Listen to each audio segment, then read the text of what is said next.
in the freedom fight, where justice reigns.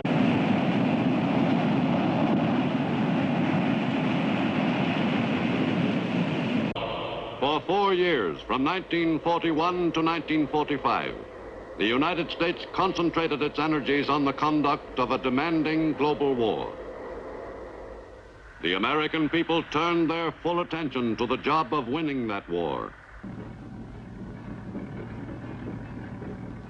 In the Pacific Asiatic theater, U.S. fighting men pushed the enemy back to the shores of Japan itself by the summer of 1945.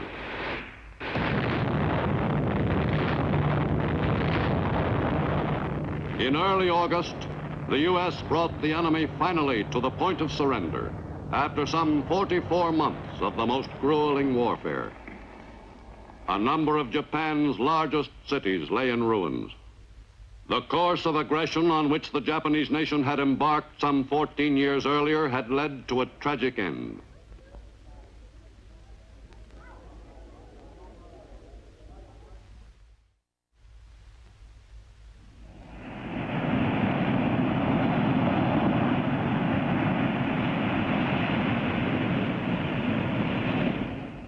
On a day most Americans will never forget, August 15th, 1945, the Third Fleet was in waters near Japan. Its commander, Admiral Bull Halsey, was impatiently waiting for the news which all the world was anxious to hear. I have received this afternoon a message from the Japanese government in reply to the message forwarded to that government by the Secretary of State on August 11th. I deem this reply a full acceptance of the Potsdam Declaration, which specifies the unconditional surrender of Japan. In the reply, there is no qualification. Finally, the all-important message came through by wireless. The enemy had surrendered. The war was over. Every man in the fleet, from admiral to able-bodied seaman, felt an immense surge of relief. After nearly 4 years, U.S. fighting forces had won the victory.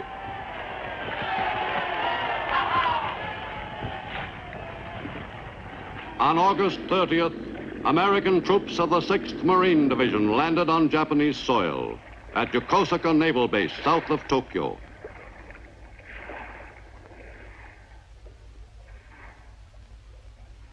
U.S. officers quickly assumed control of the installation and issued orders on procedure to the Japanese officers who had been in charge.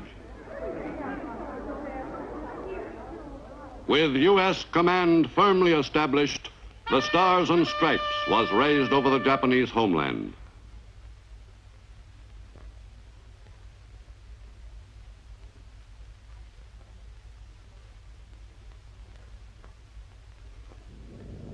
Later that same day, a silver C-54 bearing an important passenger came into Atsugi Airfield near Tokyo.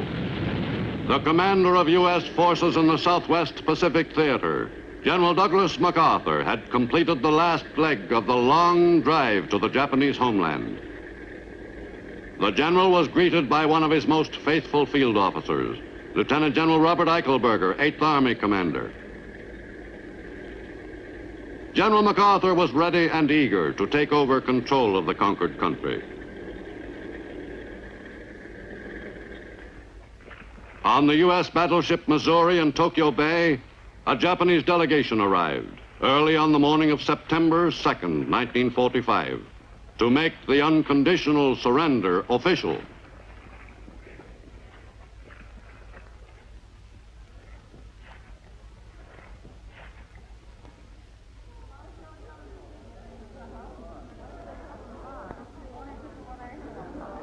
The Japanese contingent faced an impressive array of Allied officers.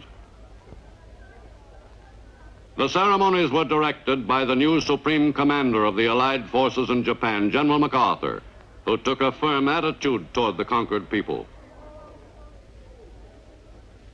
We are gathered here, representatives of the major warring powers, to conclude a solemn agreement whereby peace may be restored. It is my earnest hope, and indeed the hope of all mankind, that from this solemn occasion a better world shall emerge out of the blood and carnage of the past. A world founded upon faith and understanding. A world dedicated to the dignity of man and the fulfillment of his most cherished wish for freedom, tolerance, and justice. I now invite the representatives of the Emperor of Japan and the Japanese government and the Japanese Imperial General Headquarters to sign the instrument of surrender at the places indicated.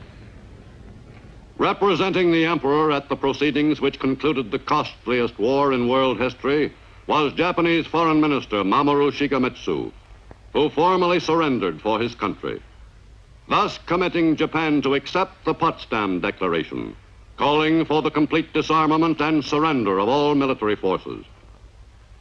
A few hundred U.S. servicemen witnessed the climax of 4 years of war in the Pacific.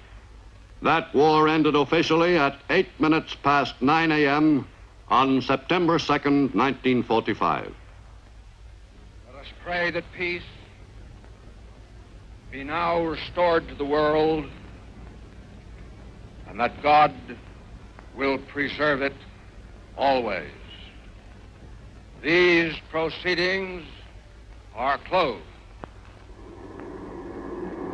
The formal surrender of the Japanese nation on the deck of the Missouri was followed by other dramatic surrender ceremonies. On Rota Island in the Marianas, one of the many groups of Japanese troops on bypassed islands gave themselves up to the victorious Americans. Great quantities of Japanese weapons and equipment were taken over by the GIs, and the enemy soldiers taken into custody, preparatory to being returned to Japan. The last man off Wake Island, Colonel Walter Baylor, was the first man back. The Japanese garrison surrendered the island to U.S. forces on September 4th, 45, 3 years and 8 months after other Japanese troops had seized the island, in a battle which will live long in the memory of all Americans. In Malaya and throughout the Southeast Asia Command, British Commonwealth forces accepted the surrender of the Japanese troops. Although they conformed to the surrender protocol, many of the Japanese in this theater did not feel they had been defeated. Singapore was the setting for the principal ritual in Lord Mountbatten's command. The Union Jack flew proudly over this British colonial city, which had been beaten into submission in early 1942. In the Philippines, General Jonathan Wainwright arrived after a quick flight from Japan to accept the surrender of the Japanese forces in those islands. Forces commanded by General Tomoyuki Yamashita. The ceremony at the Philippine summer capital at Baguio in northern Luzon took just 11 minutes. The once feared Tiger of Malaya surrendered the remnants of his army in the Philippines. This was a long-awaited moment for General Wainwright, who had surrendered the Philippines 40 months earlier, and for Britain's General Percival, who had surrendered Singapore. Immediately following the brief ceremony, the Japanese commander and his party were taken away as prisoners of war.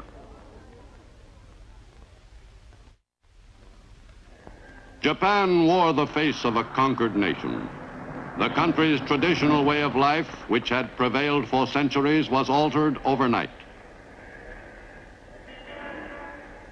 General of the Army Douglas MacArthur became the new ruler of a people who were accustomed to swearing allegiance to one person, whom they considered supreme.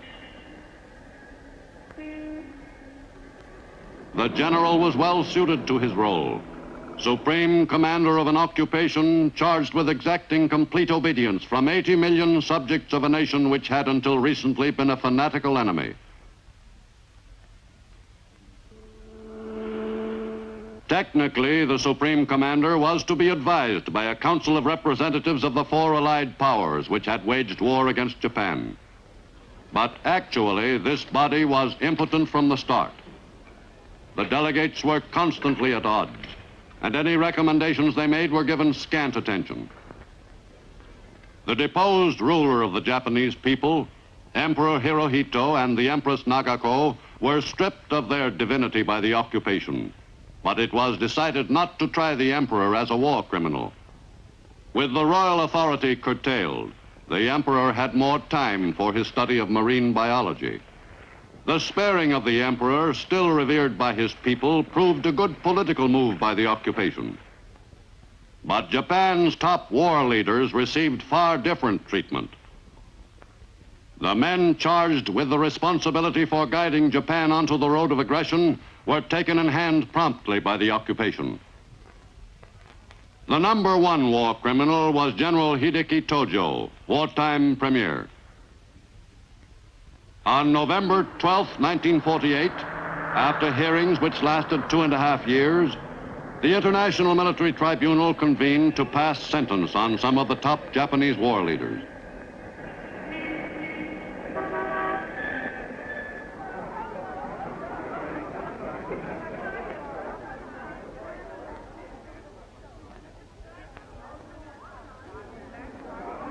Premier Tojo was charged with the planning, preparation, initiation, and waging of aggressive war, and with violations of the laws and customs of war, and crimes against humanity. But by assuming full responsibility for the war, as charged, Tojo reestablished his reputation for loyalty and courage. Finally, after the great mass of evidence had been sifted, the court pronounced sentence on the accused.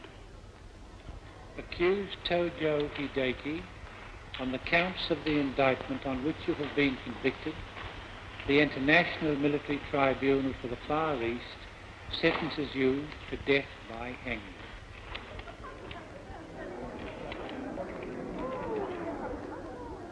The occupation's job of controlling 80 million people who had until recently hated America and Americans went smoothly. The once despised GIs were assisted by Japanese police who had been judged trustworthy. The Japanese people seemed to reconcile themselves quickly to the fact that the war was over and they had lost. The country's most immediate post-war problem was one of sustaining life, a problem Japan had in common with a number of other Asiatic lands. Nippon's 80 million people simply could not produce enough food to keep themselves alive. In the years following the end of the war, the Japanese were able to supply only about 3/4 of the food necessary for the population of the home islands, existing on a meager diet. One possible source of food expansion lay in the removal of restrictions on the permitted fishing area. The yield from the seas could conceivably be boosted above pre-war levels. Agriculturally, the situation was less flexible. The occupation had initiated a program of land reforms, which seemed a hopeful experiment. But the basic problem remained: not enough arable land. And the farmer's small income was drained by increased food and tax collections. Most Japanese, like Hiroshi Akabane, took a philosophical view of the situation. We Japanese have always been frugal people. But after the end of the war, many of our men, women, and children went hungry. Many starved during the first half year. Considering that we are a conquered nation, most of our people felt they were lucky to be still alive. Of course, our people all hope to live better at some future time. And now that the war is over and out of the people's minds and hearts, we can work toward making our life better than it is today on our islands, which we once called Mizuho no Kuni, land of plentiful rice. The American soldiers became very popular in Japan. Most of my people found them friendly and kind. There was no unhappiness in our association with them. Japan was greatly helped by their presence. The important officers of the occupation were very kind to our Japanese diplomats and businessmen, who were given much advice by those officers. With their help, Japan struggled to build a new democratic nation. The Japanese Diet convened on September 4th, 1945, for the first time since the surrender. The Diet voted in favor of bills calling for an end to many long-standing Japanese laws and customs, always following directives from the U.S. Supreme Commander's office. The new Japan's leading political figure, Premier Shigeru Yoshida, had opposed the militarist clique and was thus in high favor with the occupation. While the operation of the Japanese Diet and Cabinet gave all appearances of actively guiding the country, in actual fact, they were simply rubber stamps endorsing policies originating with the occupation. Japan's political leaders were dependent completely on occupation approval. The course of Japan's political progress was not entirely smooth. A small but active communist group operated openly. The Japanese communists were more interested in their own objectives in Japan than in relations with Moscow. Some party leaders, like Sanzo Nosaka, were denounced by Russia. The Japanese communist paper, Akahata, was eventually suspended by occupation authorities. But the party itself was never formally outlawed. It was felt that it was far wiser to permit its members to demonstrate openly than to give their movement impetus by driving it underground. But in time, the activities of the party were rigidly checked. None of the party leaders was permitted to hold political office. The communist movement in Japan never became a matter of grave concern. Beginning in 1946, with the return from the USSR of Japanese prisoners of war, the ranks of Japan's communists swelled temporarily. These men had been forcibly indoctrinated during their stay in Russian territory. But any enthusiasm for communism the soldiers may have had usually evaporated quickly in the stimulating climate of the new Japan. One of the first jobs the occupation concentrated on was instructing the Japanese in the ways of democracy. This introduction to an entirely new concept of acceptable conduct was received with interest by the Japanese. Japanese women walked alongside their husbands rather than a few paces behind. Romance blossomed spontaneously. Japanese girl often met Japanese boy informally, without any prearranged plan on the part of the parents. In the new Japan, women led active lives outside their homes, in addition to caring for their families. In the best American tradition, Japanese politicians campaigned for election.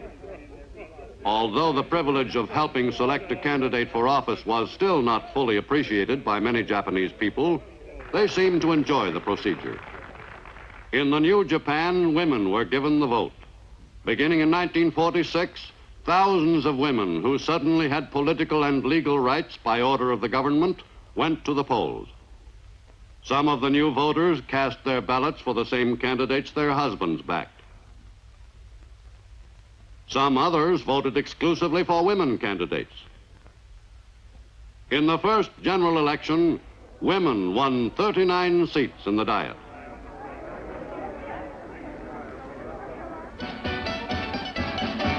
Anything American, even the square dance, was seized on with great determination by Japanese of all ages.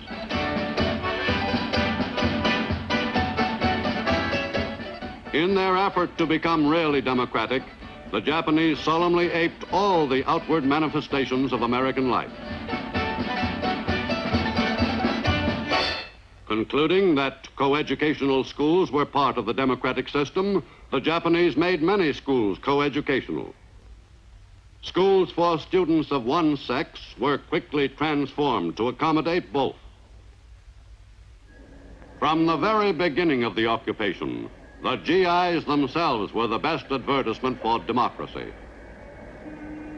Overnight, the American soldiers changed in the eyes of the Japanese people. No longer were they the despised enemy. In this lightning transformation, they became the heroes of the new Japan. Japanese children grew especially fond of American soldiers. In Tokyo and other large cities, there are reminders of America everywhere you looked. American motion pictures again became popular with the people all over Japan. There is no doubt that the Japanese were genuinely fascinated with the trappings of American civilization. But this enthusiasm for things American in no way replaced the people's devotion to their traditional culture.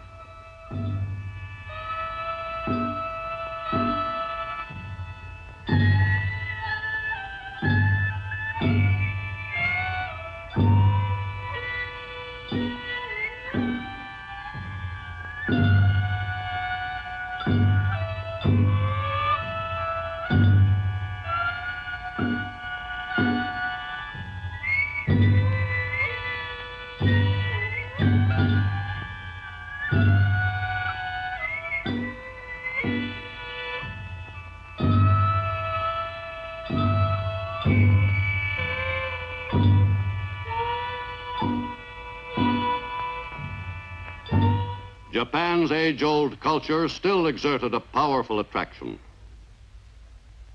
Whether democracy could be successfully superimposed over such a strong national tradition in a few short years was questionable. But certainly the impression made by the American GIs on the Japanese people will be a lasting one. For centuries, most Japanese have been ardent Buddhists. And today, the majority of the population is Buddhist.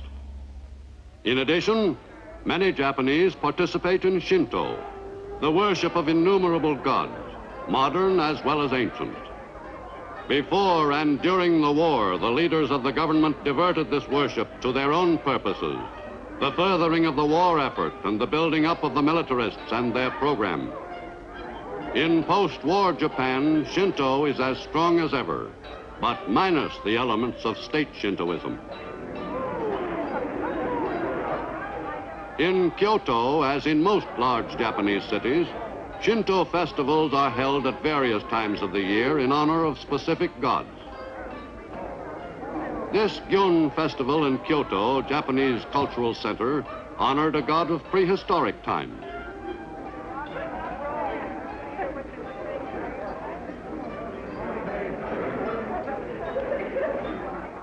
The occupation was particularly concerned with getting Japanese industry back on its feet.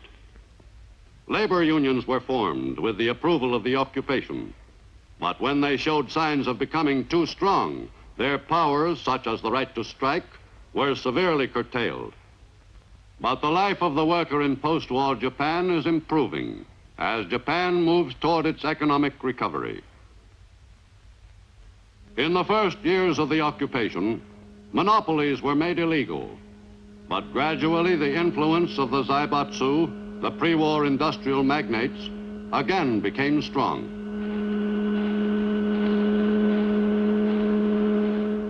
In the new Japan, there was a decidedly conservative cast to the leadership of Japanese industry, matching the situation in Japanese political life. Considering the circumstances which existed at the end of the war, the accomplishments of the occupation in helping effect Japan's recovery have been notable.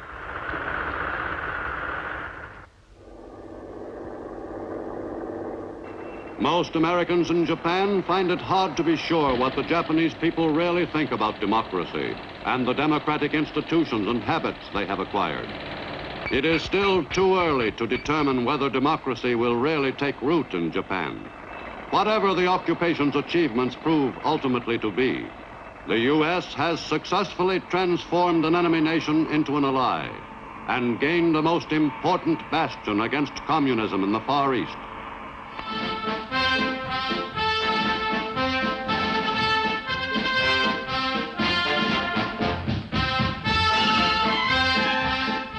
The urgent need for a military foothold in the Orient grows more apparent with each passing month.